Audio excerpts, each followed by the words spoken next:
CDA نے تو 2002 کے بعد کوئی سروے نہیں کیا۔ گزشتہ روز اسلام آباد پریس کلب میں سیاسی جماعتوں، سول سوسائٹی اور کچی آبادیوں کے متاثرین اور ان کے نمائندوں نے حق رہائش کانفرنس میں شرکت کی۔ یہ کانفرنس عوامی ورکرز پارٹی نے منعقد کرائی تھی۔ شرکاء نے CDA کی حالیہ مسماری مہمات، خصوصاً بری امام اور مسلم کالونی کا مکمل صفایا اور رمشا کالونی، G7 سمیت دیگر آبادیوں پر لٹکتی مسماری کی تلوار پر گہری تشویش کا اظہار کیا۔ بتائیں ہم کیا کریں، کہاں جائیں؟ ہم کھانا آگے رات کو لے کے بیٹھے ہوتے ہیں، بچے کہتے ہیں جی CDA والے آئے تھے، وہ کھانا وہیں کا وہیں رہ جاتا ہے، دیواروں کو ہم دیکھتے رہتے ہیں، ہم کیا کریں گے؟ کدھر جائیں گے؟ چھوٹے چھوٹے بچے، جوان بچیاں ہماری جائیں، کدھر جائیں گے لوگ لے کے؟ کانفرنس میں عوامی ورکرز پارٹی نے ان کی بنائی گئی سروے رپورٹ میں دعویٰ کیا ہے کہ اسلام آباد کی 19% آبادی یعنی تقریباً 4.5 لاکھ لوگ کچی آبادیوں میں مقیم ہے، جبکہ CDA کا کچی آبادی سیل گزشتہ 30 سالوں میں ایک بھی مکمل سروے منظر عام پر نہیں لایا۔ وہ الزام لگا رہے ہیں کہ ایسا کرنے سے CDA مکینوں کو مالکانہ حقوق یا متبادل رہائش دینے سے خود کو بچانے کی کوشش کر رہا ہے۔ رپورٹ کے مطابق گزشتہ 3 دہائیوں میں ان آبادیوں میں 14 گنا اضافہ ہوا ہے، جو اس بات کا ثبوت ہے کہ ریاست کم آمدنی والے طبقے کو سستی رہائش فراہم کرنے میں مکمل ناکام رہی ہے۔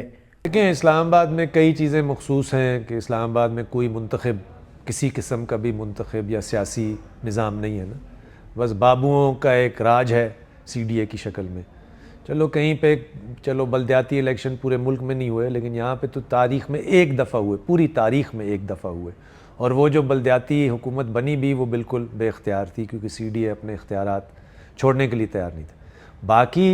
باقی صوبوں میں کوئی بڑا شہر ہوتا ہے، لاہور ہے، کراچی، وہ پنجاب یا سندھ میں ہوتا ہے، کوئٹہ بلوچستان میں ہو، تو اس کی ایک صوبائی اسمبلی ہے، اس کے منتخب نمائندے ہیں، چاہے وہ جتنے بھی ناقص ہوں، چاہے ان کے جو بھی طبقاتی مفادات ہیں، لیکن کچھ جس کو کہتے ہیں نا ایک ساؤنڈنگ بورڈ ہے کہ سیاسی لوگوں کو سننا پڑتا ہے۔ یہاں پہ یہ سب کچھ نہیں ہے، تو یہاں پہ ایک مخصوص چیز ہے کہ بابو ہیں، وہ اپنی مرضی کرتے ہیں، ان کو کوئی لیجٹمیسی کا کوئی مسئلہ نہیں۔ لیکن جو چیز اسلام آباد سمیت پورے پاکستان میں وہ ہے مسئلہ زمین کا۔ زمین جو ہے نا، خاص طور پہ شہروں کی زمین، وہ اب قیمتی ریئل اسٹیٹ بنتی جا رہی ہے۔ 32,000 کے قریب تھے۔ عوامی ورکرز پارٹی کی رپورٹ اور متاثرین کی دعووں کے جوابات جاننے کی کوشش کی اور CDA ترجمان شاہد کیانی سے بار بار رابطہ کیا۔ ان کو یہ الزامات تحریری طور پر واٹس ایپ پر ارسال کیے گئے، مگر رپورٹ بنانے کے وقت تک اپنا موقف نہیں دے سکا۔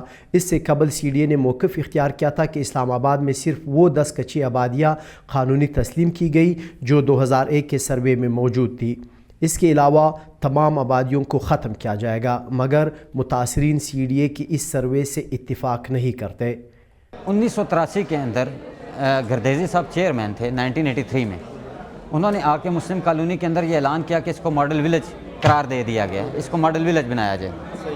اس کے بعد 2001 میں آ کے وہاں پہ ایک CDA سروے کرتا ہے۔ اس سروے کے اندر مسلم کالونی کا جو CDA سروے کے مطابق 1680 گھر موجود تھے، تو انہوں نے صرف 400 لوگوں کو فارم ایشو کیے، جس کی بھی قرآن اندازی ہونی تھی، جس میں سے 200 لوگوں کو فارم جو ہیں پلاٹ ملے ہیں، باقی 200 فارم آج بھی لوگوں کے پاس موجود ہے وہیں پہ، جن کو پلاٹ نہیں مل سکے۔ اور باقی جو لوگ ہیں 1280 کے قریب جو فیملیز تھی، جو گھر تھے، ان کو نہ فارم دیے گئے نہ گھر دیے گئے، اور اس کے علاوہ اور بھی لوگ مسلم کالونی میں ایسے تھے کہ اس سروے کے دوران ان کو شامل ہی نہیں کیا گیا۔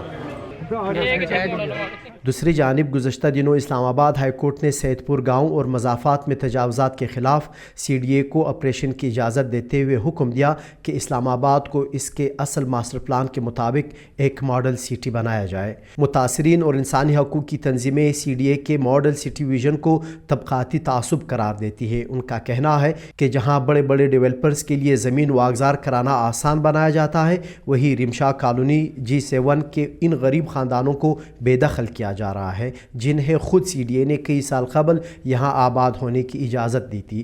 کانفرنس کے شرکاء نے حکومت اور اعلیٰ عدالتوں سے مطالبات کیے ہیں کہ CDA فوری طور پر تمام جاری مسماری مہمات بند کرے، کچی آبادیوں کے مکینوں کو آئینی حق رہائش کے تحت مالکانہ حقوق دیے جائے۔ اگر ترقیاتی منصوبوں کے لیے بے دخلی ناگزیر ہو تو عالمی معیار کے مطابق باعزت متبادل اور معاوضہ فراہم کیا جائے۔ عدالت حکم امتناع کی خلاف ورزی کرنے والے بیوروکریٹس کا احتساب کرے۔ حفیظ اللہ استور شیرانی، وائس PK، اسلام آباد۔ آپ کی خبر، آپ کی آواز، voicepk.net